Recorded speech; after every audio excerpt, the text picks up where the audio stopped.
Les Voix de la Com, c'est le podcast dédié à une communication utile.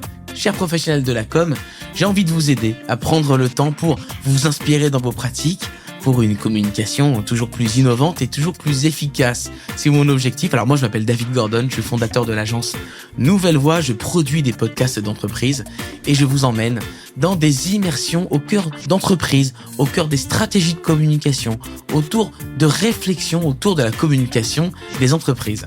Et dans cet épisode, je reçois dans mon bureau Fabienne Ravassar. Fabienne, elle est consultante, experte en com interne. Elle observe depuis plus de 30 ans, elle observe et elle milite pour une communication interne toujours plus forte. Alors j'ai très envie de comprendre sa vision de l'évolution de la com interne, quels sont les besoins des salariés, comment ils évoluent ces besoins, comment la com interne doit se positionner dans l'entreprise, et j'ai envie de comprendre la manière dont les managers doivent être impliqués dans la com interne. Fabienne Ravassar a un avis sur tous ces sujets, alors je vais l'interroger. C'est parti. On est tous humains, donc on a tous envie de s'attacher à ce qu'on fait. En fait, ce qui a changé, c'est le rapport à l'entreprise. Oui. C'est le rapport à la société, le rapport au monde. Parce que pour moi, c'est pas possible de pas comprendre. Ouais. Mais pour lui, il s'en fichait. Cascader, ça veut dire tomber en cascade. Donc, les mots, les PowerPoint tombent en cascade. Qui a envie ? Fabienne, merci d'être avec moi. Merci beaucoup, David. Alors, c'est un vrai plaisir parce que, voilà, on va expliquer un peu la genèse de notre histoire, Fabienne. On s'est rencontrés dans le cadre de l'AFSI, l'Association française de com interne. J'ai été invité à 2 reprises, mais c'est l'année dernière qu'on s'est rencontrés à l'occasion d'une, je sais pas, on appelle ça une masterclass, une conférence, un atelier sur la communication par l'audio. Et dans l'assemblée, il y a Fabienne. Et je sens son regard pétillant, je sens son sourire, je sens qu'elle pose des questions, je sens qu'elle est intéressée. Et donc, du coup, ça m'attire. Ça me donne envie d'en savoir plus. Et puis, s'ensuit, voilà, quelques discussions, un déjeuner, et puis là, on se dit, il faut vraiment qu'on enregistre ensemble. Et pour cause, Fabienne, ça fait 30 ans que tu travailles la chose, la com interne, c'est ça ? Eh oui, ça fait un petit peu plus de 30 ans même, depuis 1989. Et j'ai l'expérience professionnelle, enfin le nombre d'années qui correspond en fait pratiquement à la date de création de l'AFSI, donc de création de la fonction communication interne en France. Et tu as une vision très particulière sur la manière dont on peut redescendre de l'information auprès des équipes. On a beaucoup échangé, débattu autour de cette fameuse cascade qu'on évoque. Voilà, est-ce qu'il faut cascader au travers des managers ? Alors, tu as un avis très tranché, on va le découvrir tout à l'heure. Mais juste avant, j'ai envie d'expliquer aux auditeurs, aux auditrices que tu as sorti en 2022, en mars 2022, ce livre-là qui s'appelle « Impliquer vraiment les salariés » aux éditions Vuibert avec Gaël Roudot. Ça, c'est un livre très, très concret pour accompagner tous les professionnels de la com interne. Pas que de la com interne, mais en particulier tous ceux qui cherchent à améliorer la performance de leur entreprise et qui pensent que peut-être le sujet de l'humain et des collaborateurs peut être un sujet à travailler, à explorer en faisant un effort supplémentaire pour les impliquer vraiment. Donc, ça touche à tous les sujets, l'informatique, les ressources humaines, la gestion, l'accompagnement des transfos. Révéler le désir d'agir des salariés, piloter la cohérence des outils de travail. Donc, c'est effectivement très large et c'est très pratico-pratique. On va évoquer d'ailleurs un certain nombre de thèmes qui sont dans ce livre dans le cadre de cet échange. Fabienne, qui a créé Bayrla. Bravo. En 2017. Tu l'as dit. Je l'ai dit. Félicitations. Merci. Ça veut dire quoi, Bayrla ? Bayrla, en fait, c'est la transcription en français d'un mot que j'ai beaucoup entendu lorsque j'ai fait un trek en Mongolie. Bayrla, qui signifie merci. Et merci, pour moi, ça représente la réciprocité. Ça représente le lien. Parce que si on dit merci, c'est qu'il y a eu un échange. Il y a eu quelque chose qui a été donné. Et donc, en retour, on dit merci. C'est les principes même de la communication. Ouais. Et ce mot-là m'a plu. C'est un des seuls que j'ai su prononcer lorsque j'ai fait ce trek et lorsque j'ai créé ma société après 30 ans de responsabilité de communication interne dans des groupes d'assurance. J'ai eu envie d'assumer ce nom imprononçable. Ça me permet de raconter l'histoire. Et ça te permet de l'épeler lorsque tu donnes ton mail. Aussi, ouais, ça, c'est un peu amusant. Et puis, il n'y a pas beaucoup de merci en com interne. Enfin, je vois les collaborateurs, les collaboratrices qui consomment de l'information interne. Il n'y a pas souvent de remerciements, j'ai l'impression. Alors qu'on peut remercier son manager, on peut remercier sa direction, les RH, on les remercie parce que ils nous accompagnent dans l'évolution de notre poste. La com interne, ils sont un peu oubliés des merci. C'est ça. La première question que j'ai envie de te poser, Fabienne, c'est, alors ce que tu sais dans ces podcasts, on aime bien parler de communication utile, efficace. C'est quoi une communication interne qui est utile, Fabienne ? Mais une communication interne qui est utile, c'est une communication interne qui touche ses cibles. Ouais. Et plutôt que ses cibles, dans le domaine de l'entreprise, on préfère parler de communauté de travail. Donc, quelle communauté de travail sont concernés par l'information qu'on propose et dont ces communautés disposent. Donc, une communication interne utile, c'est une communication interne qui touche ces communautés de travail, qui transforme leur vision, qui transforme vraiment. Qui transforment leur vision. Qui transforment leur vision. Donc, on n'est même pas dans le bien-être, etc. On veut transformer ta vision. Alors, le bien-être est un des sujets de communication interne. Et c'est peut-être une conséquence mais de transformer une vision. Parce que sinon, on est juste happiness officer. Ouais. Voilà. Donc, on transforme une vision via la communication interne. C'est ça le but pour toi. C'est ça le but. Okay. C'est ça le but pour que se rencontrent les intérêts de la personne qui tous les matins se lève pour aller travailler, qu'elle aime ce qu'elle fait ou pas. Ouais. Et que ça vienne rencontrer l'exigence de performance de l'entreprise. Parce qu'il y a quand même un projet commun, voilà, qui est celui-là. Soit c'est juste pour venir gagner mes sous, soit c'est parce qu'il y a un petit quelque chose en plus. On est tous humains, donc on a tous envie de s'attacher à ce qu'on fait. Voilà. Donc, elle est là, l'utilité de la communication interne. C'est sur un fil. Alors, cette utilité-là, est-ce qu'elle est plus ou moins utile selon, j'ai pas envie de dire des époques, parce qu'on va dire qu'on est des vieux loups de mer. Néanmoins, est-ce que toi, tu vois une évolution? Moi, j'en vois un peu. Est-ce qu'on a plus besoin maintenant de travailler fort cette vision dans une époque où moi, j'ai l'impression, Fabienne, que les jeunes recrues, les générations Z, etc., sont plus attachés à un projet qu'à une entreprise. Et dans ce cadre-là, compliqué de faire adhérer à une vision d'entreprise, alors que n'importe quel nouveau job qui paierait mieux et qui serait un peu plus challengeant suffirait pour que la personne démissionne. Tout à fait. Mais d'ailleurs, c'est ce qui se passe. Les personnes démissionnent. Donc, c'est bien ça. C'est bien un phénomène que j'observe et qui est réel. C'est un phénomène réel qu'il faut pas généraliser, parce que bien sûr, on va toujours trouver des exceptions, mais on va dire que globalement, en fait, ce qui a changé, et c'est ce qu'on explique dans l'introduction du livre, c'est le rapport à l'entreprise. Parce que ce qui a changé, c'est le rapport à la société, le rapport au monde. À l'époque où, on va le dire, de manière très globale, et je suis pas un sociologue des organisations, je ne suis avec Gaëlle qu'une praticienne. Donc, voilà, mais on s'abreuve et on essaie de comprendre. Oui, tu lis, tu comprends, tu découvres, bien sûr. Et donc, il y a eu une époque, c'était la fin des années 80, l'espoir était de rentrer dans une grosse boîte dans laquelle on allait progresser, et plus on s'impliquait, plus on se surinvestissait, plus on gagnait. Oui, c'était la méritocratie pure dans les années 80. Les intérêts de l'entreprise et ceux du salarié, finalement, se retrouvaient. D'accord? Ça, c'est terminé. C'est terminé parce qu'aujourd'hui, d'abord, la rapidité d'évolution de notre relation au digital, notre relation à la vie, notre relation à la maladie, notre relation au risque, notre relation à l'incertitude. On va pas parler du monde VUCA, mais tout ça est venu changer profondément les choses. Et puis on est à la croisée des chemins entre une tiktokisation de la société où on zappe, entre une guerre des talents dans laquelle on peut quand même trouver des jobs. Et donc du coup, effectivement, on s'individualise un peu plus. On pense à notre carrière à soi et non pas à ce qu'on peut faire dans l'entreprise parce qu'on bosse pour soi, quoi. Et donc dans ce cas-là, comment on fait pour créer une stratégie de communication qui donne une vision commune? C'est la grande difficulté, à mon avis, les auditeurs et les auditrices qui nous écoutent disent bah oui, c'est bien mon problème. C'est bien leur problème. Et il n'y a pas une solution. Il n'y a pas une baguette magique, évidemment, et ça nécessite de multiplier les efforts. Ouais. La communication interne, jusqu'à maintenant, et continue d'être perçue encore, notamment par les dirigeants des entreprises et par, on va dire, les top managers, comme un moyen d'informer. L'information, ça fait un paquet de temps qu'on sait, avec les théories de la communication, que ce n'est que le début de la communication. Mais ça n'est pas la communication.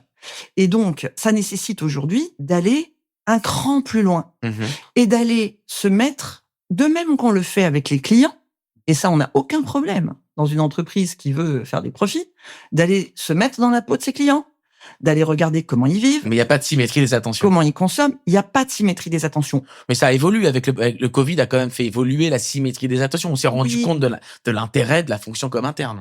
Le Covid a été un moment clé dont un grand nombre de professionnels de la communication interne ont su tirer parti pour changer de posture, pour monter quelques échelons dans la représentation qu'a l'entreprise de ce métier-là. Je pense qu'il y a encore des efforts à faire de ce côté-là. Oui, parce que dans ton livre, tu clames une communication interne levier stratégique de l'entreprise.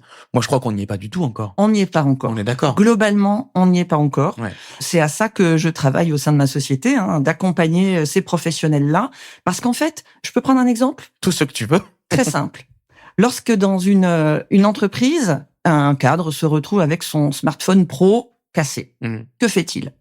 Si c'est une grande entreprise, il va voir le service informatique pour le changer. Le service informatique qui lui ouvre son catalogue éventuellement, qui lui dit écoute, il y a des processus, il y a des frais, il y a une politique de dotation, de réparabilité éventuellement, etc. Voilà. Okay. Tu ne vas pas dans ce cas-là à la Fnac et tu envoies ta note de frais à la direction informatique. si tu veux recruter un collaborateur, tu ne publies pas directement sur LinkedIn ton offre de poste, tu passes par le service RH qui a des processus. Par contre, on continue à faire la com interne, chacun dans son coin, et la com interne n'a aucune histoire à raconter, souvent, n'a aucun processus à proposer, n'a pas de catalogue, n'a pas d'offre de service. Elle est très souvent, en fait, dans sa boîte noire, elle fait ses trucs, elle sait exactement pourquoi elle accepte ou refuse un sujet, pourquoi elle crée un support, elle en arrête un autre, elle lance un podcast. La faute à qui ? Parce que c'est pas la faute des collaborateurs qui n'ont pas le réflexe. C'est la faute à qui ? Est-ce que finalement c'est pas la faute de la com interne qui ne s'impose pas pour qu'il y ait des cursus de formation au même titre qu'il y a des formations d'entretien annuel? Il pourrait y avoir des formations de communication interne, managériale. Il y en a déjà d'ailleurs. Alors, il y en a quelques-unes, mais il n'y a pas de formation initiale de communication interne. La communication interne, moi j'interviens à la fac, j'interviens également dans des écoles privées de communication. C'est la partie congrue, et puis le truc qui intéresse d'ailleurs pas les... Ah je te confirme, j'ai été enseignant en com interne. J'étais enseignant en com interne. Tu l'as fait aussi. Je l'ai fait aussi. Je peux te dire que il y en avait qui regardaient le foot dans leur trousse, alors que pourtant j'étais pas mauvais prof, je te jure. Oui. J'étais à fond.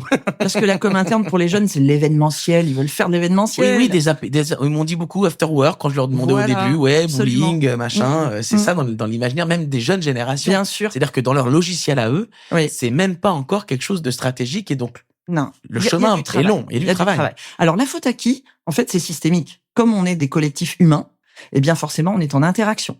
Donc, lorsqu'un dirigeant manifeste qu'il ne s'intéresse pas à la com interne, de manière, on va dire, systémique, la com interne va, se mettre dans une situation d'humilité, ne pas oser proposer quelque chose, donc la faute sera partagée. Et puis les managers qui savent même pas ce qu'ils ont le droit ou pas de demander à la com interne, parce que la com interne a très rarement formalisé ses processus. On délimite pas bien le périmètre. Voilà, le périmètre n'est pas délimité. Donc, une com interne utile, pour revenir aussi à ta question précédente, c'est vraiment d'avoir une communication interne qui, tout comme la DSI, tout comme la DRH, a des processus, des méthodes, des stratégies qu'elle sait expliciter et qui vont être en fait des moyens d'échanger, d'être en relation avec les différents métiers qui seront même, du coup, à même d'aider la com interne. Est-ce que c'est des consultants qui se déploient dans les métiers pour aider les managers, les directions métiers? Est-ce que c'est ça la com interne que tu appelles de tes vœux? Si je suis directeur commercial, j'appelle la com interne en disant voilà, faut que je communique auprès de mon interne ou mon externe, etc. Comment je fais? Oui, alors je vois ce que tu veux dire. Je ne retiendrai pas le mot de consultant parce que dans consultant, on entend quelque chose de quelqu'un qui va venir apporter un conseil, qui remet son PowerPoint et qui s'en va. Je suis d'accord que c'est un mot tellement galvaudé. Voilà. Par contre, des accompagnateurs. Ou des coachs, c'est-à-dire, c'est marrant que tu utilises ce terme aussi parce que récemment, on est en train avec l'association française de com interne de revoir le référentiel de compétences. Oui, c'est un travail en cours. Voilà, c'est un travail en cours auquel je participe avec beaucoup de passion, tu t'en doutes. Et justement, on s'est posé cette question avec des représentants du métier. Est-ce que c'est accompagnateur? Est-ce que c'est coach? Est-ce que c'est conseil? Voilà, le mot n'est pas encore trouvé. On va y travailler. Mais en tout cas, c'est quelque chose de cet ordre-là. Mais en tout cas, ce qui est sûr, c'est que c'est du faire avec. Voilà, ça n'est pas dire voilà ce que tu dois faire et je m'en vais, c'est faire avec. Expérimenter la communication managériale avec le manager, essai, erreur. Peut-être que ce qui marche avec l'un ne marche pas bien avec l'autre ou ce qui a marché pour un projet ne marche peut-être pas sur un autre projet parce que c'est complexe. Donc c'est ça en fait la finalité, je dirais. Après il y a des tas d'éléments factuels qui font que c'est pas le cas aujourd'hui. Et puis il y a des communautés de travail comme tu le dis qui sont différentes et qui ont des aspirations complètement différentes. Et voilà. C'est ça, c'est-à-dire que alors peut-être que je me trompe mais une communauté de travail c'est quoi? Ça peut être la DSI ou ça peut être même des absolument des sous-ensembles de la DSI. Des sous-ensembles. Oui. Chacun peut avoir des besoins différents, donc il faut quelque part analyser, faire des stratégies, des sous-stratégies, c'est ça l'idée? Et oui, et ça commence par quelque chose qu'on décrit dans le livre, qui est pour moi le premier geste de professionnalisation de la fonction de communication interne. Ça consiste à repérer, connaître vraiment les collaborateurs et donc en décrire les communautés de travail dans leur relation à l'information. Quand je démarre un diagnostic, lorsque l'entreprise m'y autorise, lorsque je parviens à les convaincre de l'intérêt de les connaître vraiment, je chausse mes EPI, si c'est dans une usine ou sur un chantier, et je vais voir les gens sur leur lieu de travail. Et je commence pas du tout par les questionner sur leur relation à l'information, je commence par leur demander ce qu'ils font. Voilà. Et là, ils m'expliquent leur travail. Et c'est depuis leur travail que je fais des liens, que je tisse des liens avec leur relation à l'entreprise, leur relation à leur manager, leur relation à l'information, leur écosystème. Et c'est à partir de là qu'ensuite, revenant auprès de mon client qui est plutôt au siège, et même s'il sait inconsciemment que les journées de travail ne se passent pas tout à fait comme les siennes quand on est sur le terrain, eh bien c'est avec tout ça qu'on s'abreuve et qu'on construit ce qu'on appelle des personas, comme on le fait en marketing. La même chose. Et ça devient le premier outil et ça devient la première compétence de la com interne. La première compétence de la com interne, c'est de maintenir ces cartographies. N'est pas de faire des supports, n'est pas d'écrire des articles, n'est pas de produire des... C'est de connaître le corps social. C'est de connaître le corps social. Plutôt, maintenant, on va choisir le mot de public interne, sans doute. Voilà. Et les communautés de travail. C'est comme ça que tu révèles le désir d'agir des salariés. C'est en les connaissant bien. Et c'est, d'après ce que je comprends, d'après ce que tu écris dans ton livre, un moyen de les faire converger vers une vision globale. C'est ça, de révéler leur désir d'agir. Qu'est-ce que tu veux faire? En fait, révéler le désir d'agir, qu'est-ce qu'on a voulu dire par là? Ce qui fait que je me lève le matin, c'est que je suis motivé. Il y a quelque chose qui me motive. Ça peut être que l'argent, ça peut être qu'un besoin vital. On est tout en bas de la pyramide de Maslow. Heureusement, en France, il y a quand même d'autres motivations qu'on appelle les motivations intrinsèques, qui amènent les gens à aller travailler. Et là, à nouveau, la com interne avec les dirigeants commet souvent une erreur par omission. L'erreur par omission, c'est de dire il faut donner du sens, donc il faut expliquer. Expliquer, ça parle à la pensée, d'accord? Ça parle à la logique de compréhension. Ça parle pas aux émotions. Les communicants internes sont des gens qui aiment les mots, qui aiment expliquer, qui aiment rationaliser, etc. Tout comme leurs dirigeants, d'ailleurs, ils se retrouvent là-dedans. Quand on fait ça, on n'embarque qu'une partie des gens. Parce qu'il y a plein de gens pour qui, il y a à peu près 30% de la population en France, je crois, qui se lèvent parce qu'ils aiment bien retrouver les collègues en équipe. Il y a un exemple que je donne dans le livre, j'étais en usine, et puis je vois un gars sur une chaîne de montage qui était en train de usiner des pièces. Et je lui demande ce qu'il fait. Il me dit, j'usine des pièces. Il y a 3 types de pièces. De temps en temps, le chef nous dit, vous usinez celle-là, d'autres fois celle-là. Et puis la semaine prochaine, ça sera la 3e. Je dis, mais pourquoi est-ce qu'il y a des pièces différentes? Il me dit, je sais pas. Mais à quoi elles servent? Je sais pas. Et là, je me dis, waouh, génial, j'ai trouvé. J'ai un truc. Parce que pour moi, c'est pas possible de pas comprendre. Moi, c'est pas possible. Mais pour lui, il s'en fichait. Je lui dis, mais alors, qu'est-ce qui est important pour vous? Il me dit, mais pour moi, c'est que on s'entend bien dans l'équipe. Oui, et puis en plus, alors, il y a effectivement cette envie-là, puis il y a aussi jouer avec les émotions. Mais c'est l'émotion dont on parle. C'est de l'émotion. C'est de l'émotion. Moi, je vous renvoie à un podcast qu'on a fait dans le début de cette collection autour de l'humour en com interne, et certaines font de l'humour dans leur communication interne, et expliquer avec de l'humour, c'est susciter de l'émotion aussi. Mais bien sûr, expliquer avec de l'humour, ça va aller chercher le canal, la porte de l'émotion chez les collaborateurs. Donc, tu auras 2 tiers. Tu auras ceux à qui tu as expliqué et tu as ceux auprès de qui tu as su générer de l'émotion, du lien, de la relation, mais aussi de la reconnaissance, le remerciement. On le trouve là, le merci. Et le dernier tiers? Et le dernier tiers, c'est les gens qui ont besoin d'agir. C'est les gens qui ont besoin de faire des trucs. Et puis j'imagine qu'il doit y avoir des regroupements. Les gens qui ont besoin d'agir peuvent aussi être liés par des émotions. Mais bien entendu. Mais moi, je te raconte, je me permets mon histoire personnelle. En 2008, quand j'arrive chez Accenture, j'ai un désir de faire de la radio interne. Voilà où je suis aujourd'hui. Et ben voilà. Donc ils ont réussi à maintenir cette envie d'agir comme une fleur qu'on arrose. Alors je ne suis pas une fleur, mais bon. Mais tu es un. On va chercher une fleur. Je te laisse la métaphore comme tu veux. Mais en tout cas, effectivement, je me retrouve complètement dans le fait que j'ai eu cette envie-là. Ils ont accompagné cette envie d'agir et donc du coup, j'ai été hyper ambassadeur de ma boîte. Voilà. Et aujourd'hui, j'en parle encore. Voilà. Tu vois, j'en parle encore. Tu l'as quitté, mais tu fais ce que tu aimes. Je l'ai quitté, mais au bout de 7 ans, et voilà, c'est pas resté 3 mois. Bien sûr. Mais j'ai fait ce que j'aime et j'en reparle encore et je suis quelque part, d'une certaine manière, ambassadeur d'Accenture parce que j'en parle maintenant. Voilà. Donc oui, révéler le désir d'agir, c'est du coup un prérequis, selon toi, pour ensuite parler au plus grand nombre. C'est ça, pour embarquer un collectif. Et pas seulement ceux qui sont dans tel ou tel canal.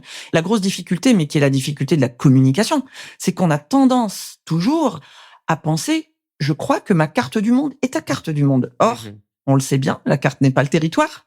Et donc, chacun a sa propre représentation, a sa propre relation au travail. Donc, c'est vraiment une clé. Une fois qu'on connaît bien les communautés de travail, on a décrit leurs relations, on sait combien de temps ils ont à consacrer à l'information, on sait combien de temps ils ont à consacrer à la communication interne, on connaît leurs rituels managériaux, on sait où est-ce qu'on peut aller proposer le podcast au bon jour, à la bonne heure, à la bonne minute pour qu'ils l'écoutent et de quelle longueur. Là, on est mûr, mature pour pouvoir lancer des choses et bien ça ensuite, sortira bien. On fait en sorte que ce support, ce podcast, cet intranet, cet événement vienne s'adresser aux 3 portes de la communication pour embarquer le plus de monde possible. C'est le 2e grand métier de la com interne pour moi, c'est de savoir s'adresser à tous les publics en allant chercher tous ces leviers-là, pensée, action, émotion. Et alors, il y a un objectif que certains se donnent aussi, c'est de cascader l'information au travers des managers. Tu vas me dire si j'ai raison ou pas, mais toi, tu estimes qu'il ne s'agit pas de cascader de l'information au travers des managers. Pour autant, dans le livre, tant que tu veux encourager l'initiative des managers de proximité. Bien sûr. Donc, j'ai envie de comprendre quel est leur rôle, finalement. Pourquoi ne pas cascader au travers des managers? Et finalement, quel est leur rôle dans cette com interne? Mais tu as utilisé le mot cascader, qui est évidemment, effectivement... un mot qu'on entend beaucoup. Voilà. Oh là là, les managers ne cascadent pas l'information.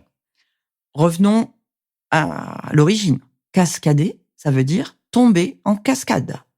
Donc, les mots, les PowerPoint tombent en cascade. Mmh. Qui a envie, je parle d'envie, quel manager a envie de faire tomber en cascade un projet, une explication? Ils sont passifs, c'est ça. Ils sont passifs par rapport à une redescente d'informations. Mais c'est qu'en fait, ils sont passifs et puis c'est pas valorisant de cascader. Sauf si derrière, on leur laisse le soin d'expliquer avec leurs mots les choses et qu'ils soient au cœur. Moi, j'ai un peu une différence avec toi parce que j'ai l'impression que dans leur fiche de poste de manager, ils peuvent s'approprier les messages, les restituer avec leurs propres mots et ça devient leur communication. Mais donc, il faut ils sont qu'ils sachent complètement le faire. actifs. Bien entendu. C'est pas qu'une mais cascade, du coup. bien sûr, mais comment arriver à faire le lien entre le travail réel de leurs collaborateurs, les problèmes qu'ils règlent chaque jour, techniquement, qu'ils connaissent, sur lesquels ils sont attendus, sur lesquels ils ont des résultats, d'une part, Oui, c'est dur. et puis cascader un projet stratégique en 4 axes qu'on leur a expliqué pendant 4 heures avec plusieurs intervenants dans le cadre d'un séminaire. Et par contre, ils ont que 5 minutes avec leurs collaborateurs pour raconter l'histoire. Moi, j'entendais la petite musique pendant le Covid où, du coup, on faisait des streamings à tout va, où on parlait à tout le monde et c'était des informations cruciales de premier ordre, exclusives, qui arrivaient à tout le monde en même temps. J'entendais la petite musique qui est, mais attendez, moi, je suis pas au courant en tant que manager. Après, les équipes, elles viennent me voir, je sais pas quoi dire. Il y a ça aussi. Il y a aussi prendre en considération cet intermédiaire qu'est le manager pour les mettre dans la primauté de la communication, de l'information. Bien sûr qu'il faut les prendre. De toute façon, pour la plupart des collaborateurs qui sont vraiment sur le terrain, qui ne sont pas forcément connectés, leur premier canal d'info, c'est leur manager. L'entreprise, c'est leur manager. Donc, bien sûr que c'est capital et que c'est crucial.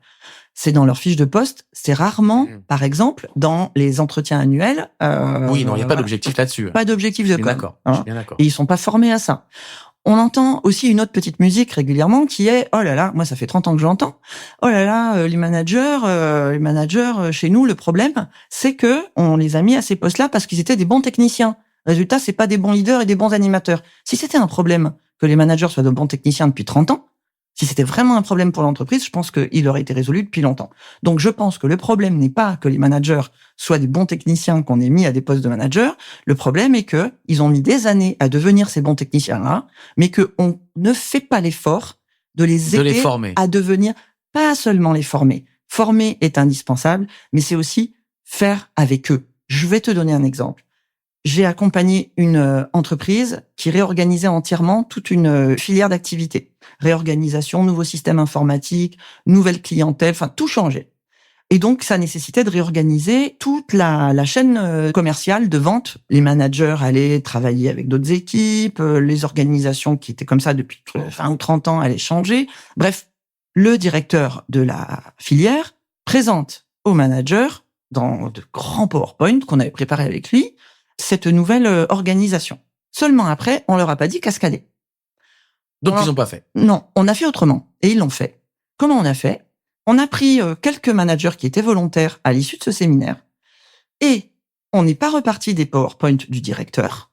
On est reparti des questions qu'allaient leur poser les collaborateurs sur ce qu'ils avaient compris de la présentation.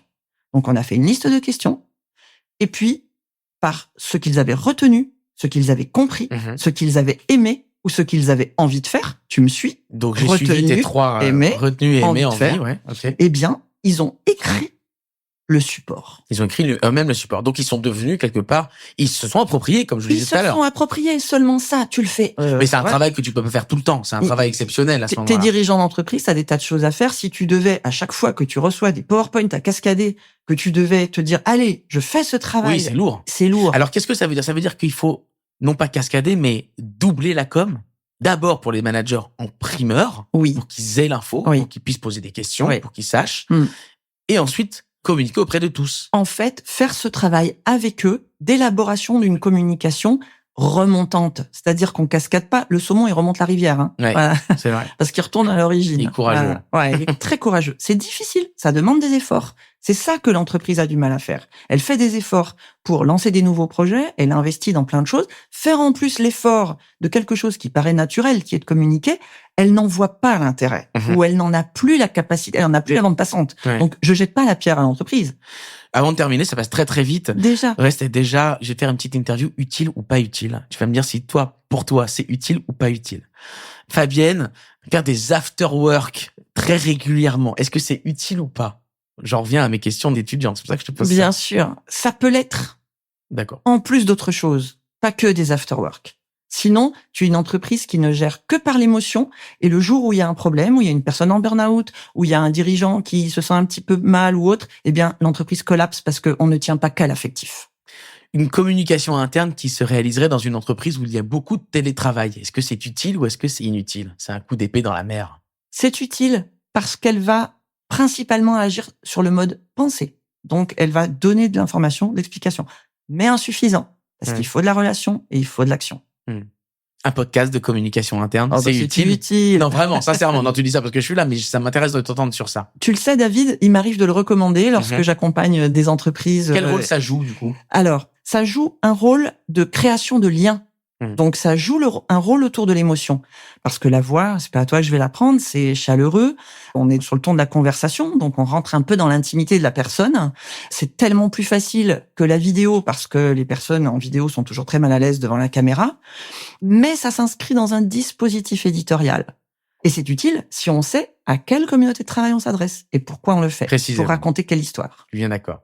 Un prochain bouquin écrit par Gaël Roudot et Fabienne Ravassar, ça serait utile ou non? Très forcément. Sur quoi? Sur quel sujet, par exemple? On a un peu envie de creuser le sujet de la communication interne parce que là, on a fait un livre, on dira, sur l'ensemble des fonctions clés dont le collaborateur est finalement le client. Voilà. Et il y a tout ce qu'on vient de se dire. On a vraiment envie de raconter de manière un petit peu plus précise, avec encore des tips, encore des méthodologies, encore des nouvelles façons d'aborder. Puis il y a un sujet qui nous taraude, qui taraude tout le monde, c'est le sujet de l'intelligence artificielle et de voir comment est-ce qu'elle peut devenir utile, l'intelligence artificielle, à la com interne. C'est un sujet qu'on a aussi envie de creuser. Mais c'est pas pour tout de suite. De l'intelligence réelle entre nous. En tout cas, il n'y avait pas d'intelligence artificielle. Merci beaucoup, Fabienne, d'avoir été mon invitée dans Les Voix de la Com. Je rappelle, le bouquin impliquait vraiment les salariés, 20 pistes d'action.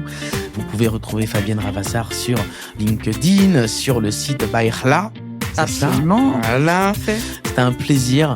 Moi, ce que je retiens et ce qui me semble particulièrement intéressant, c'est ta nouvelle vision de la non-cascade, de la double communication qui me semble particulièrement intéressante, même si je partageais pas tout. Mais en fait, finalement, Je t'ai convaincu. Tu m'as convaincu. Tu m'as convaincu, donc c'est intéressant. Mais par contre, vraiment, associer les managers très tôt, parce que j'y reviens, ne pas les associer dans une communication et vouloir faire une communication de masse alors qu'ils ne sont pas au courant, c'est pas possible. C'est pas possible, bien entendu. En tout cas, ça m'a fortement intéressé de discuter avec toi. J'espère que nos auditeurs et nos auditrices également poursuivront la conversation sur LinkedIn.